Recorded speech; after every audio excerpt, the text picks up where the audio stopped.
Other news now, the polls have closed in Haiti. Many consider today's presidential election critical for the country, but it was rife with problems and widespread allegations of fraud. The CBC's Paul Hunter is in Haiti to cover the election. Paul, tell us what you saw today. I saw ballot stuffing, Wendy. I saw ballots torn from the ballot boxes. I saw angry election officials, angry candidates, angry voters. I saw the kind of election people here hoped this would not be.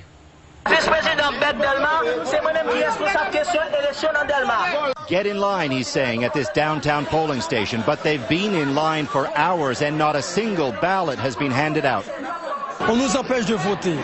It's a government trick, he says. The government doesn't want us to vote.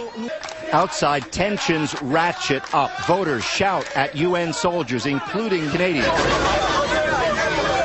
Across town, at a poll in the City Soleil slum, a different kind of problem.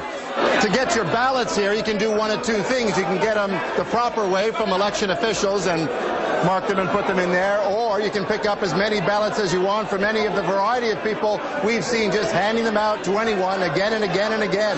Watch carefully at the bottom of the screen as ballots are handed off so voters can vote again. How many times has this man voted, we asked? Many times, he said. These people tried to stop us from videotaping it. But we saw ballot stuffing nonetheless. That hand has a wad of ballots so thick it can hardly fit in the box, and there are more ballots in his other hand. How many times? How many times? And there's more. This man couldn't find his name on the voters list.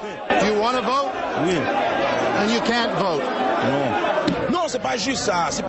It's not right, this election official told us. It's trickery, he said. And before polls had even closed, 12 of the 18 candidates for president called the whole thing a fraud, blaming outgoing President René Préval and the candidate he backs, Jude Celestin, whose posters adorn almost every street corner in the capital. And the day was hardly over. This is one of the polling stations we came to earlier where tensions were quite high. We came back to see how it all played out. The place is a wreck. There are ballots everywhere, unmarked ballots. I'm going to guess this one here. This is a presidential ballot. It's marked. The place is a mess.